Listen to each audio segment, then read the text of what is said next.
There is a moment in the spring of 1899 that historians of France have returned to many times, because it represents, more precisely than almost any other, the distance between what might have been and what actually happened.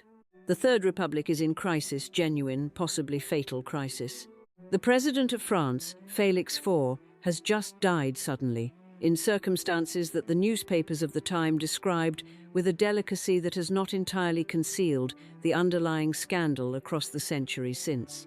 The country is convulsed by the Dreyfus Affair, the most divisive political episode in French life since the Revolution, and the institutions of the Republic are under pressure from royalists, nationalists, and military men who believe the moment for action has arrived. In Brussels, in a comfortable mansion on the Avenue Louise, a delegation arrives to call upon the man they address as Napoleon V. He is 37 years old. He is the great-nephew of Napoleon Bonaparte, the most celebrated military commander in the history of the world. He is the head of the House of Bonaparte. He is, by the lights of every Bonapartist in France, the rightful emperor of the French.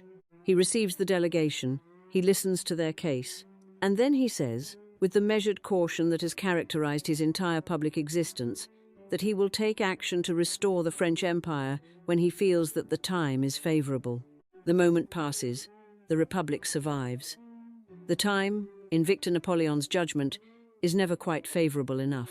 He carried the greatest name in European history for 47 years. He used it carefully, responsibly, and with a thoroughness of restraint that left even his most devoted supporters wondering, in their more candid moments, whether a Bonaparte could truly be said to be a Bonaparte if he never once rolled the dice. His story does not fit the shape of an emperor. It fits, with painful precision, the shape of a man born for a throne that history had already decided to deny him, and who spent a lifetime finding quiet, dignified ways to accommodate that denial without ever fully accepting it. The Palace of the Empire. He was born on the 18th of July, 1862, at the Palais Royal in Paris, a building whose address was, in itself, a statement of extraordinary historical weight. The Palais Royal had been a centre of French political and cultural life for 2 centuries. It had been home to the Orléans family, the scene of the revolutionary ferment of 1789, the gathering place of the clubs and coffee houses where the ideas that overturned the old order had been argued into existence. For the Bonaparte family, in the year 1862, it was a palace of the Second French Empire, an empire at the height of its glittering, anxious power, presided over by the nephew of the great Napoleon, Emperor Napoleon I. The child born in that palace on that July morning was, by the strict arithmetic of dynastic succession, third in line to the throne of France. Ahead of him stood the emperor's only son, the 6-year-old Prince Imperial, Louis Napoleon, known affectionately to his parents as Loulou, and ahead of him stood his own father, Prince Napoleon Jérôme Bonaparte, the emperor's cousin, known to absolutely everyone in France, and to posterity by his childhood nickname of Plon-Plon, Plon-Plon. The name had multiple and competing etymologies, which were themselves a kind of portrait of the man. Some said it derived from his childhood difficulty in pronouncing his own name, as small children will sometimes reduce Napoleon to Plon-Plon in the ordinary way of infant speech. Others, rather less charitably and rather more convincingly, claimed it came from the soldiers who served under his command, who had given him the nickname Crainte Plom, meaning afraid of lead, for his absence from the Battle of Solferino, a performance that had not added distinction to the family military record. The same soldiers also called him by the even more direct Plom-Plom, which translates without ambiguity simply as fear lead. Whatever its origin, Plon-Plon it was. Prince Napoleon Jérôme Plon-Plon was, by any measure, one of the more complicated members of an already complicated dynasty. He was intellectually gifted, politically liberal, and possessed of views that placed him regularly at odds with his cousin the Emperor, with the Catholic Church, with the conservative establishment, and with essentially anyone who preferred their Bonapartes uncomplicated. He was a genuine freethinker in an age that found freethinking, in princes, rather more threatening than charming. He was also self-indulgent, combative, and capable of a degree of public tactlessness that made those who wished him well despair of him regularly. His 9-year relationship with the celebrated courtesan Cora Pearl, conducted while married to the deeply pious Princess Maria Clotilde of Savoy, daughter of King Victor Emmanuel II of Italy, was merely the most colourful example of his general approach to the gap between public obligation and private inclination. It was into this household, the contentious, brilliant, unstable world of Plon-Plon, and the devout, long-suffering Maria Clotilde, that Victor Napoleon was born. He had, by all accounts, a childhood that was materially comfortable and emotionally complicated. His father was away frequently, pursuing his political quarrels and his personal pleasures. His mother was the opposite of his father in almost every particular: quiet, religious, possessed of a steadiness and patience that those who knew her described with consistent warmth, and that her husband tested with consistent thoroughness. Victor was, by temperament, his mother's child, measured, careful, drawn to the quieter satisfactions of private life rather than the public theatre that the Bonaparte name seemed to demand. He had 2 younger siblings, Prince Louis, born in 1864, and Princess Maria Letizia, born in 1866, who would become the Duchess of Aosta. He was 8 years old when the world that had framed his existence was swept away. On the 2nd of September, 1870, at the Battle of Sedan during the Franco-Prussian War, Emperor Napoleon III surrendered to the Prussian forces of King Wilhelm I and Chancellor Bismarck. The surrender was total and humiliating. 100,000 French soldiers and the Emperor himself delivered into Prussian captivity in a single afternoon. 2 days later, on the 4th of September, the Third Republic was proclaimed in Paris. The Second French Empire, the world in which Victor Napoleon had been born third in line to the throne, in which the name Bonaparte was synonymous with France itself, was over. He was 8 years old. He would never see it restored. The family went into exile in England, settling near London with the deposed Emperor and Empress Eugenie, who had established their court in exile at Camden Place in Chislehurst, Kent. Napoleon III died there in January 1873, from surgery for bladder stones, leaving his 23-year-old son Louis, the Prince Imperial, the Lulu, who had played beside Victor in the corridors of power as the Bonapartist claimant to the throne of France. Victor was 11 years old, and the son of the man who would now, by genealogical logic, stand next in line. The exile years in England were formative in ways that those who observed them noted carefully.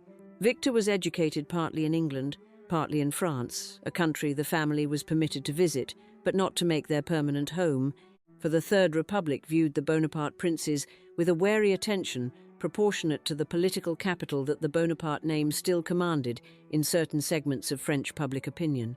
He learned what an exile learns: the particular discipline of carrying a great name in reduced circumstances, of representing a claim that cannot be enforced, of maintaining the dignity of a position that has no territorial reality and no institutional support. He learned it young, and he learned it well, possibly too well. The cousin who went to war. The Prince Imperial Louis Napoleon, the Loulou of the Tuileries, the adored only child of Napoleon III and Empress Eugenie, was everything, in personal terms, that the Bonaparte dynasty had always valued. Brave to the point of recklessness, physically magnetic, and possessed of a quality of ardour that drew people to him in the way that certain very young men, who are also very certain of their destiny, have always drawn people. He had been educated at the Royal Military Academy at Woolwich, the same institution that had received, a generation later, the young Farouk of Egypt, and had graduated 7th in his class, scoring highest of anyone in riding and fencing. He was 22 years old, an officer, and burning with the desire for action that the life of an exiled prince defined by ceremony and rhetoric and the patient cultivation of supporters he could not lead anywhere, had been steadily, almost intolerable stoking. When news of the Battle of Isandlwana reached London in early 1879, the catastrophic destruction of a British column by Zulu forces in Natal, South Africa, which had transformed what the government had hoped would be a minor colonial operation into a national emergency, Louis Napoleon saw his moment. Not the moment to restore the French Empire. The moment for what he had trained for, what his very bones seemed to require, the smell of gunpowder. He had said as much to a fellow student at Woolwich. He longed for it. He would have it. He lobbied his mother, the Empress, who was living at Farnborough Hill in Hampshire. He lobbied Queen Victoria, whose sympathy for Eugenie was deep and long-standing, and who was therefore susceptible to the persuasions of Eugenie's son. Benjamin Disraeli, the Prime Minister, initially refused, well aware that a Bonaparte in a British uniform, killed in a colonial skirmish, would be a diplomatic complexity of the first order. But Victoria pressed him. The Duke of Cambridge pressed him. Permission, reluctantly, was granted. He was to go as a private observer only, in a plain uniform without insignia, to satisfy his thirst for adventure without providing France's Republican government with an incident. He boarded a ship for South Africa on the 27th of February, 1879. He arrived in Natal and was assigned nominally to the staff of Lord Chelmsford, who accepted the arrangement with the visible enthusiasm of a man given an unwanted and potentially explosive gift. The prince was attached to the Royal Engineers and placed under the particular supervision of Lieutenant Jalil Brenton Carey, a French speaker from Guernsey, who was charged with keeping him safe. He wore on his first patrol into Zululand the sword that his great-uncle Napoleon Bonaparte had carried at Austerlitz. On the morning of the 1st of June, 1879, the Prince Imperial set out with a small reconnaissance party into the Itiotiosi River Valley. No lookout was posted. Around noon, the party halted at a temporarily deserted Zulu homestead to rest and make sketches of the terrain. They were preparing to leave when approximately 40 Zulus opened fire and charged. The party broke and ran. The prince's horse, a grey called Fate, bolted before he could mount. He grabbed the leather holster on the saddle and was dragged for 90 meters before the strap snapped and the horse kicked him in the belly. He fell, winded, to the ground. When his body was found the following day, it bore 18 assegai wounds. He had faced them alone, according to Zulus who were later captured and questioned. Like a lion, they said. He was 22 years old. He had no children. His will, written with the seriousness of a young man who understood, at some level, what he was choosing, designated not his father, Plon Plon, the obvious genealogical heir, but his father's elder son, the 17-year-old Victor Napoleon. This decision, made by a 22-year-old soldier who died in an African river valley carrying his great-uncle's sword, was the event that defined the rest of Victor Napoleon's life. In bypassing Plon Plon, the Prince Imperial had made two things clear simultaneously. First, that he considered Plon Plon too politically unreliable, too liberal, too combative, too personally undisciplined, to represent the Bonapartist cause with the dignity it required. And second, that he considered Plon Plon's 17-year-old son to have whatever quality the cause required in its leader. The consequences of that decision were immediate and devastating in personal terms. Victor's father, a man who had spent his entire adult life expecting to lead the Bonaparte dynasty, who had endured his cousin Napoleon III's reign as a man of constant near importance, who had watched the Prince Imperial grow up, knowing that he himself would be next, was informed by the will of that Prince Imperial that his own son had been preferred to him. His response was to designate Victor, in his own eventual will, as a traitor and a rebel, and to leave him nothing. Victor Napoleon was 17 years old, and the most important relationship of his early life, the bond between father and son, had been severed by a dead cousin's posthumous act of political judgment. It would not be repaired for the remaining 12 years of Plon Plon's life. When his father died in Rome in 1891, the wound was old enough to be understood, but not old enough to be entirely healed. He had received the greatest name in French history. He had received it, like most inheritances, alongside debts he had not incurred and conflicts he had not chosen. The night of the Republic's crisis. On the 16th of February, 1899, the President of the French Third Republic, Félix Faure, died suddenly. The circumstances he collapsed in the company of his mistress, Marguerite Steinheil, at the Élysée Palace, produced an immediate crisis of both institutional dignity and political opportunity. France was already convulsed. The Dreyfus Affair, the false conviction of Jewish army officer Alfred Dreyfus for treason, and the subsequent exposure of the military establishment's willingness to sustain a lie rather than admit error, had divided French society into factions of a bitterness and tenacity not seen since the Commune. Anti-Semitism, anti-clericalism, nationalism, and republicanism were in open warfare in the press, in the streets, and in the corridors of government.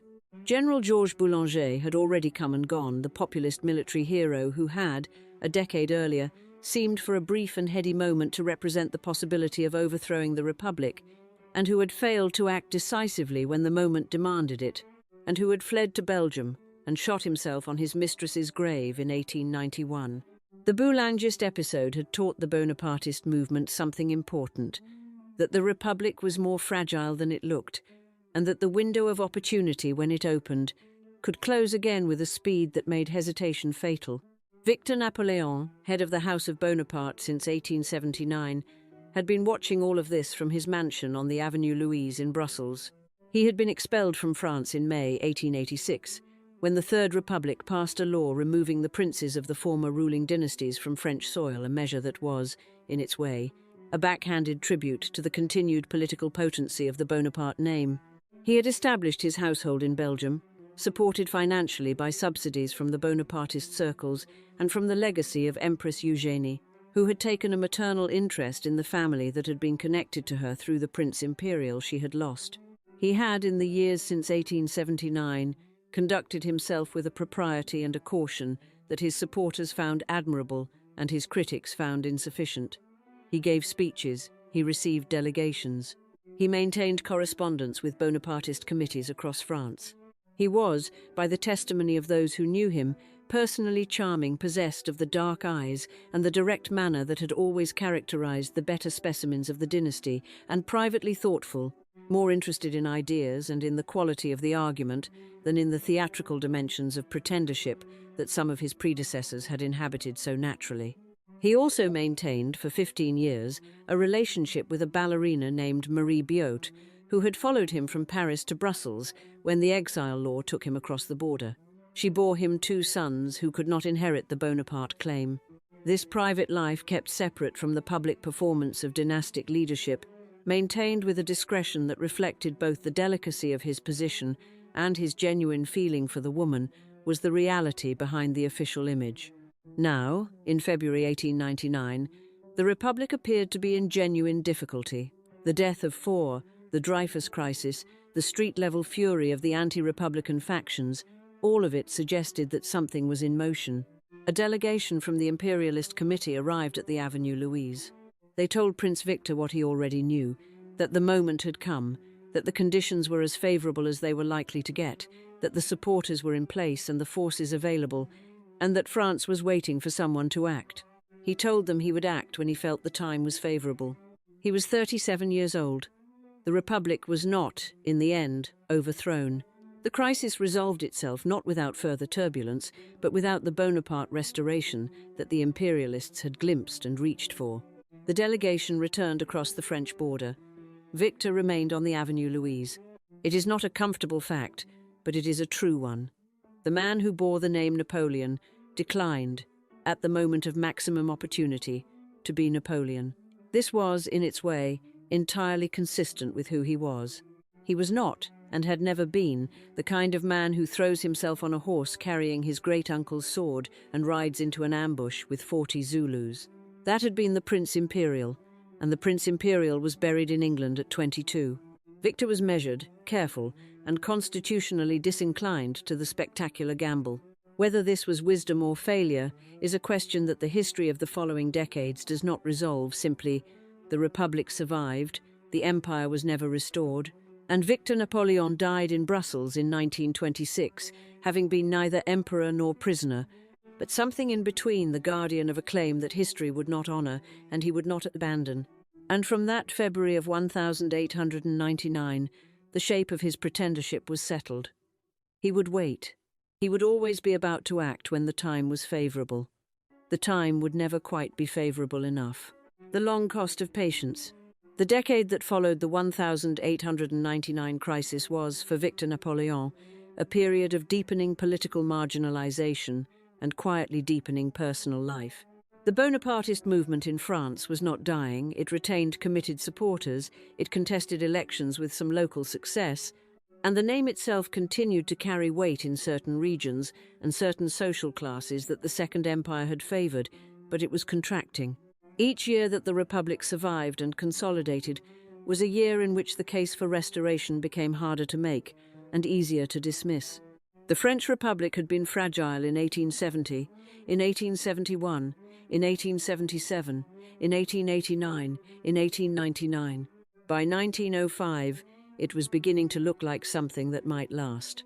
Victor's relationship with the Bonapartist movement was, throughout these years, characterized by a kind of principled passivity that frustrated those supporters who wanted action and satisfied those who preferred their pretender to be an obstacle rather than an embarrassment.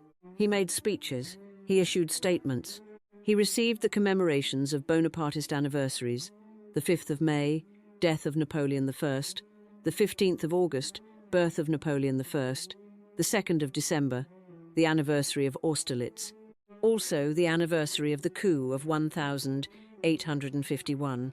He attended the ceremonies with the composed courtesy of a man who takes his obligations seriously and finds their particular character, if not exactly congenial, at least bearable.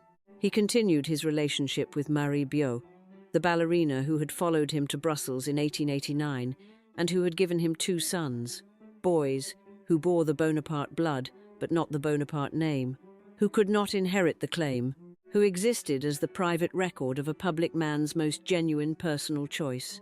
She was, by every account that survives from those who knew the household on the Avenue Louise, a woman of considerable quality, loyal, intelligent, and possessed of a tact about her own position that matched Victor's about his. The arrangement was not unusual among the men of his class and era. It was, for Victor, apparently something more than arrangement, a real attachment, maintained over many years, that those who observed it described as genuinely warm. And then, in 1904, something shifted. Not in the political world, where the Third Republic was becoming steadily more entrenched, but in the personal one. A cousin of Victor's, the Duke of Aosta, arrived at the court of King Leopold II of Belgium with a proposal. On Victor's behalf, the Duke came to ask for the hand of the king's youngest daughter, Princess Clémentine. Leopold II was one of the most remarkable monarchs in Europe. Remarkable in ways that, even at the time, were beginning to attract the kind of international attention that his private character had long warranted and evaded. He was the king who had, under the fiction of humanitarian development, established personal dominion over the Congo Free State and conducted there, over 20 years, a regime of forced labor and systematic violence that had killed millions and attracted the sustained documentation of missionaries, journalists, and activists who were slowly, painfully, making its true character clear to the world. At home, he was a man of enormous personal pride and iron determination who had watched 3 of his 4 children make what he considered unsuitable marriages, and who had seen his only son die in childhood and his dynasty's Belgian continuation slip from the direct line. He was not, in other words, a man accustomed to being told what he could not control, and he decided, immediately and without extended deliberation, that his youngest daughter would not marry the Bonapartist pretender. The reasoning was political and correct. Leopold II needed his relationship with the French Third Republic to remain functional. The Congo situation was attracting international scrutiny, and he could not afford to have the French government view Belgium with the additional hostility that would follow from a Belgian princess marrying the man France considered a dynastic threat to its republican institutions. Clémentine was not to marry Victor Napoleon.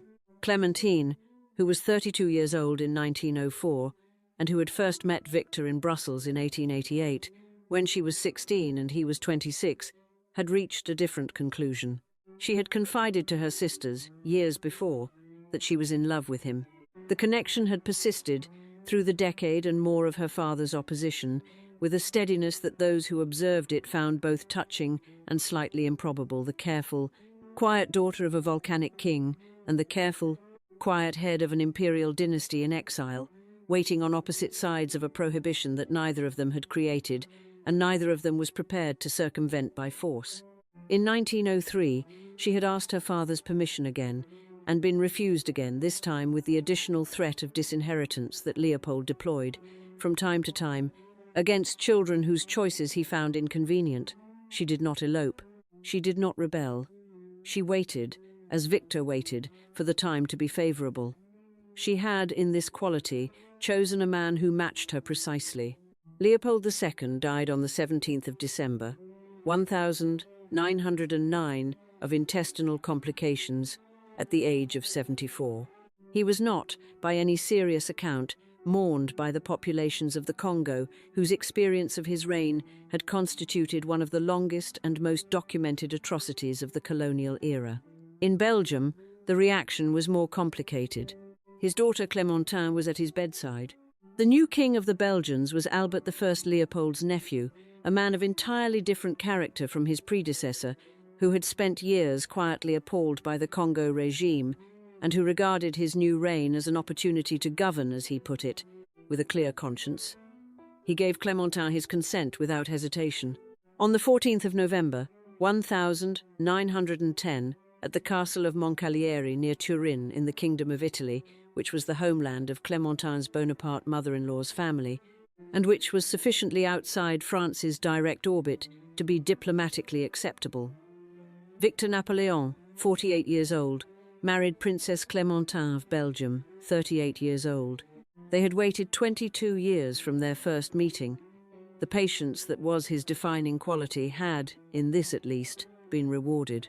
Clémentine later wrote of her husband, in a letter to her sister, with a directness that those who knew them both confirmed as accurate.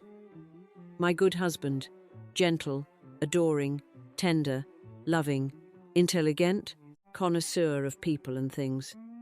It was, for a woman who had spent 22 years waiting for the right to use those words, an observation that contained rather more than the words themselves conveyed. The years of the exile house. The marriage transformed Victor's household, and it transformed the nature of the pretendership in ways that neither of them could entirely have anticipated. Clémentine brought to the Avenue Louise not merely her Belgian royal connection and her personal fortune money that would prove essential, given the costs of maintaining both a family and a political movement on the subsidies of Bonapartist supporters, but something more personal, an energy and a commitment to the cause that her husband, if we are honest, had never quite mustered for himself. She funded Bonapartist electoral campaigns in France. She corresponded with Bonapartist personalities across the country. She organized commemorations and maintained the networks that Victor had managed with conscientious care, but without particular enthusiasm. He resisted her political involvement. He was, by all accounts, genuinely uncomfortable with the idea of his wife being deployed as an instrument of propaganda, and said so clearly, more than once, to those who pressed the question. His discomfort was partly principled, and partly, one suspects, the reflection of a man who had concluded, somewhere in the years of waiting and watching, that the restoration was not actually coming, and that the most honest course was to fulfill one's obligations without pretending they were likely to lead anywhere. They had 2 children.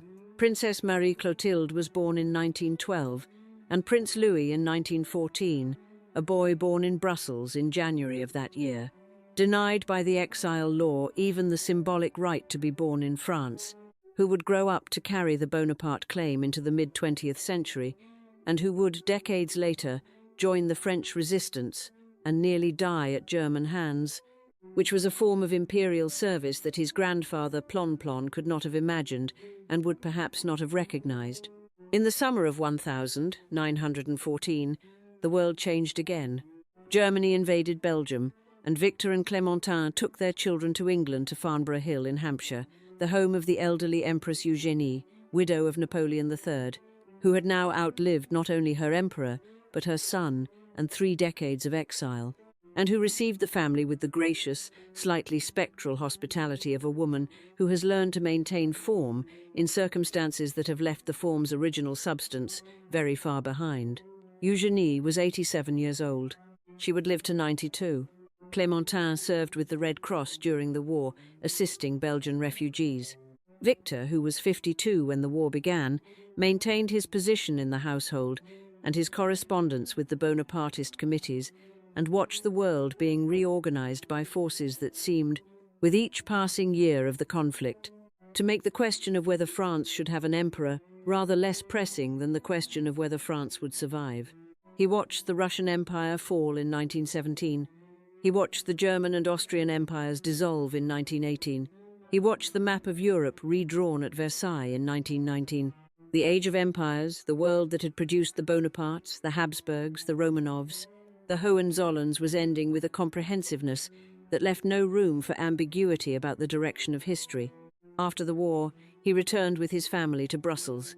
He had largely abandoned active pretendership. The French elections, the Bonapartist political campaigns, the question of restoration, all of it receded into the background of a life that was, by this point, more genuinely private than publicly dynastic. He was in his 50s and then his 60s. He had been head of the House of Bonaparte for 40 years. The house had not been restored. He had offered, as the French writer and critic Charles Maurras observed with characteristic acidity at Victor's death, no new ideas since 1884 and no radical alternatives to republican government. The comment was sharp and not entirely wrong. It was also, in a way, not entirely fair. A man cannot offer what his moment does not provide, and Victor's moment had provided a European political landscape in which the restoration of any empire, French, German, Austrian, Russian, was moving further into impossibility with every passing year. He found consolation where patient, careful men always find it, in private satisfactions, in family, in the particular quality of life that is available to those who have given up on the spectacular and have made their peace, more or less, with the ordinary. He and Clémentine appear, from every account of their domestic life, to have been genuinely happy together, an outcome that neither of them, waiting for 22 years on opposite sides of Leopold II's prohibition, would perhaps have dared to take for granted. The final years. By the early 1920s, Victor Napoleon was living the life of a private European nobleman of reduced circumstances and significant historical name, a combination that was, in the Europe of the 1920s, not unusual. The war had swept away the structures that had given the old dynasties their coherence and their claim on political attention.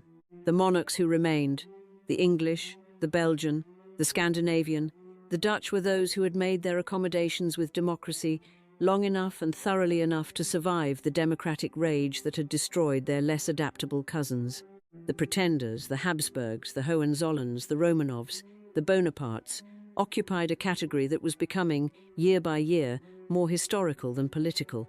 Victor had rallied, in these post-war years, to what his biographer Princess Clémentine later described as the Republican idea. It was not a conversion of fervent conviction. It was something quieter and more honest. The gradual acceptance of a man who has examined the evidence available and concluded that the cause for which he has served as figurehead is not, in the foreseeable future, going to prevail, and that the responsible course is to acknowledge this rather than to continue performing a belief he no longer fully holds. He had spent a lifetime as the guardian of a name. He had not spent it as a fool. He maintained his household in Brussels, in the mansion on the Avenue Louise, where he had received delegations and given statements and maintained the courtesies of the pretendership for 40 years. His children were teenagers. Marie-Clotilde was 14 when the war ended. Louis was 4, and the household had the quality of a family in the ordinary stages of life, whatever the extraordinary name above the door might suggest. In April 1926, at the mansion on the Avenue Louise, Victor Napoleon suffered an apoplexy, what we would now call a stroke. He was 63 years old. He did not recover. On the 3rd of May, 1926, he died, with Clémentine at his side and the French author Charles Maurras among those present a detail that says something about the particular literary political world that Bonapartism had always occupied, the world of writers and critics and men of letters for whom the pretendership was as much an aesthetic as a political commitment. The testimonies from European courts were, by the account of those who gathered them, both numerous and warm, the courtesy that the surviving monarchies extended to the former dynasties in acknowledgement of a shared world that was passing. King Albert of Belgium, whom Clémentine had so warmly thanked for allowing her marriage 16 years before, was among those who responded immediately to the announcement. He was succeeded as head of the House of Bonaparte by his son Louis, who was 12 years old. Louis would carry the claim through the Second World War, joining the French resistance and surviving a German ambush that killed every other member of his patrol, and would live until 1997, dying on the 71st anniversary, to the day of his father's death. The personal possessions that Victor left behind were modest. The exile years and the exile costs had reduced the Bonaparte family's material circumstances considerably. Clementine faced substantial inheritance taxes. She would eventually be required to sell Farnborough Hill in England, the house in Hampshire where Empress Eugenie had received them during the war, with most of its contents. The contents of an imperial household, dispersed at auction, had a particular poignancy that those who attended the sale found difficult to set aside entirely. Victor was buried eventually in the imperial chapel, the Chapelle Imperiale, in Ajaccio, Corsica, the birthplace of Napoleon Bonaparte. He lies there beside Clementine, who survived him by 29 years and died in Nice in 1955, having watched the last of her father's generation pass, having outlived a Second World War and the liberation of Belgium and the beginning of the atomic age, and having carried, to the end, the title that she had waited 22 years to receive, Princess Napoleon. What remains? Return now to that mansion on the Avenue Louise in Brussels. In the February of 1899, the delegation from the Imperialist Committee, hats in hand, the man they call Napoleon V, receiving them with the courtesy and the caution that had defined his 47 years as head of the House of Bonaparte. The answer that was not quite a refusal, and not quite an acceptance. He would act when the time was favourable. We know, now, what we could not know then, or rather, what we knew but chose to hope was wrong. The time would not become favourable. The Third Republic, for all its crises and its divisions, would survive for another 40 years, until the military disaster of 1940 dissolved it in circumstances that Napoleon Bonaparte himself could not have imagined, and that his great-great-nephew did not live to witness. No Bonaparte would ever again rule France. The empire that had been the most transformative political force in European history between 1799 and 1815, that had been partially restored between 1852 and 1870, and that had been maintained in the form of a family claim and a political movement from 1870 until this moment. This empire would remain, from that February of 1899, a historical fact and a personal inheritance, and nothing more. Victor Napoleon was not, by any honest measure, the man the moment required, if the moment required anything at all.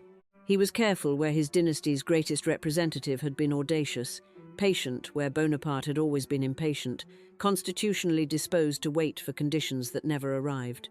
The French writer Charles Maurras, who was present at his deathbed and who was not a man given to excessive sentiment, delivered his verdict with the precision of an epitaph. He had offered no new ideas since 1884, and no radical alternatives to republican government.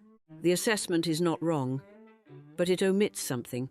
It omits the fact that Victor Napoleon was placed, at 17, in the custody of the most famous name in European history, by a 22-year-old soldier dying in an African river valley, placed there without his consent, without preparation, and without any realistic prospect that the name could be redeemed in his lifetime.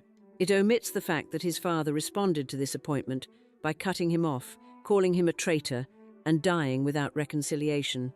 It omits the fact that the woman he wanted to marry was forbidden to him for 22 years by a king who prioritized Belgian relations with France over his daughter's private happiness. It omits the fact that the world in which a Bonaparte restoration might have been possible was ending, decade by decade, in ways that no individual act of imperial boldness could have reversed. The irony at the center of Victor Napoleon's life is this: the Bonaparte dynasty's founding genius was the ability to seize the moment, to see the instant when history opened its window, and to leap through it without looking down. Napoleon Bonaparte had done it in November 1799.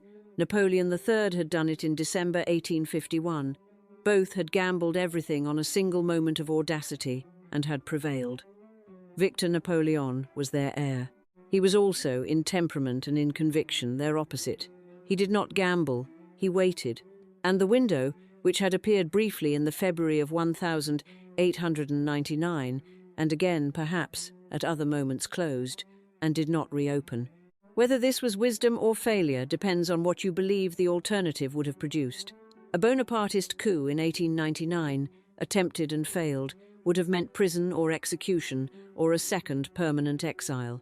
A coup attempted and succeeded in the midst of the Dreyfus crisis. With the country already divided to the point of violence, would have meant the government of France by the last surviving claimant of the most contested dynasty in European history, in a world that was moving, whatever its speed of arrival at the destination, toward democracy and away from empire. The argument that Victor Napoleon's patience was the more civilized choice is not without substance. The argument that it was also the more personally convenient one is not without substance either. He is buried in the Imperial chapel in Ajaccio, in the island where the whole extraordinary story began, in the birthplace of the man whose legacy he carried for 63 years and could not restore. The chapel is cool and quiet, and the Bonaparte tombs are arranged in it with the decorum of a dynasty that has made its peace with permanence. He was, in the end, a good man in an impossible position, the keeper of a flame that the world had decided it no longer needed, who kept it nonetheless with a dignity and a patience that cost him more than the history books have generally noticed. He loved a woman for 22 years before he was permitted to marry her. He grieved a father who disowned him. He received the greatest name in French history and carried it, faithfully and without spectacle, until he died. The name did not return to France. But the man who bore it, for what it is worth, bore it well. If you enjoyed this video, please like and subscribe to our channel so you never miss out on more fascinating stories.